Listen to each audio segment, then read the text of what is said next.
काली मंदिर रे जिभ काटिले युवक निज हाथ में निज जिभ काटी मंदिर पहाचरे गुहारी पड़े युवक जनक एपरी किसी चांचल्यकर घटना देखा मिली गंजाम बेगुनियापड़ा ब्लॉक हंसतुली गाँव में सूचना अनुसार गत काली विलंबित राति गाँव जन युवक गाँव में काली मंदिर को जाई निजर जिभ काटी देथिले।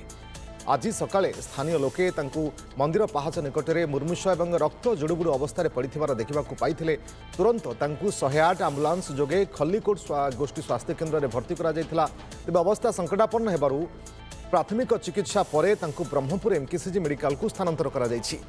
युवक जनक 4 दिन पूर्वे विदेश गाँव को फेरिथिले। एभली करी से जीवन हारिबा को उद्यम करिसेंती ना कोनोसी अंधविश्वास रे पड़ी एभली चरम निष्पत्ति नेइसेंती से नहीं कोनोसी सूचना मिली पारि नाही। सिलु विश्वाल आम प्रतिनिधि जोड़ुंट आम सहित फोनलाइन अधिक सूचना सिलु जानापी चाहिए ये घटना बाबद सूचना कौन एवं जो कथा कहुच्छी युवक जनक निजे से कौन प्रतिक्रिया देते निजे जीभ काटी ना आउ कि घटना घटी थी पारे जहाँ हुए तो एपर्यंत लोकलोचन को आसीपार ना। देखो रश्मि जी कहवा गत काली विलंबित राति जितेबले हस्तुली ग्रामर जड़े युवक जे कि निज गाँ मुंडे काली मंदिर को जाते निज हाथ में ही से निजे जीभ काटी आज सका जो पूजारी और स्थानीय बासिंदा स्थानीय गाँ लोक जो देखिले जे रक्त जुड़ुबुड़ अवस्था युवक जनक मंदिर प्रांगण में पड़ी तुरंत खल्लीकोट मेडिकल रे भर्ती कराइला अवस्था संकटापन्न जेहेतु से कथा कही पारना अवस्था संकटापन्न ब्रह्मपुर एमकेसी स्थानांतर कराई जहाँ आम परिवार पक्षर पत्नी आसते बड़ भाई आसते पचारि बुझुते से हे तो कैमेरा सामने कौन पत्रिका रखापी मना कर देते रोकटोक किंतु जहाँ प्राथमिक सूचना जहाँ मिलूँ जे पारिवारिक राति गत काली पारिवारिक कलह जो युवक जनक एभली चरम निष्पत्ति नहीं आत्महत्या उद्यम कर निष्पत्ति नहीं ना कौन गोटे जो बसवती होकर कि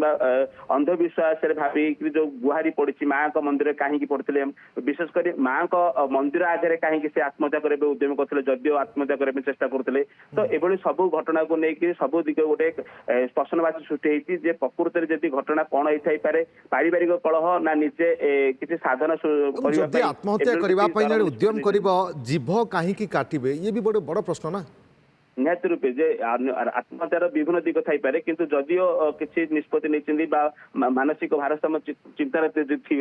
से जीभ कहीं काटे ता गोटे प्रश्न सृष्टि जदिओ यही मामला बेगुनापड़ा थाना एपर्यंत किसी मामला रुजु कर थाना घटना पहुंची ना जदिओ ये घटना को जदि निज आड़ पुलिस मामला तदंत करेंगे हे तो स्पष्ट भाव जन पार पारिवारिक कलह ना अन्य किसी कारण रही ना युवकर मानसिकता किभली रही कौन प्रतिक्रिया आसूची कि कौन घटी से विदेश फेरिबा परे ए पर्यंत या भितर कौन घटी देखो आम बड़ भाई सहित युवक रही बड़ भाई सहित आम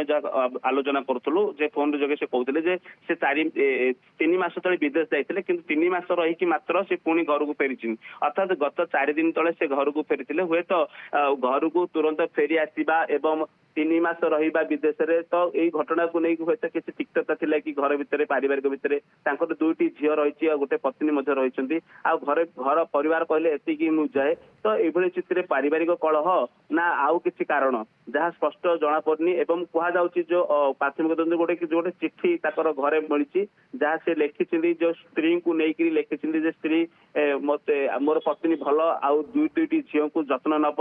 एभली किसी नोट जोटा कह सुसाइड नोट कहुच्छी हे तो जदिव पुलिस एरा स्पष्ट करना किंतु स्थानीय लोके जहाँ कहते एभली स्थिति किसी जना पड़ी गोटे कागज रे लेखा जाइए हाथ लेखा कागज स्पष्ट देखा मिली।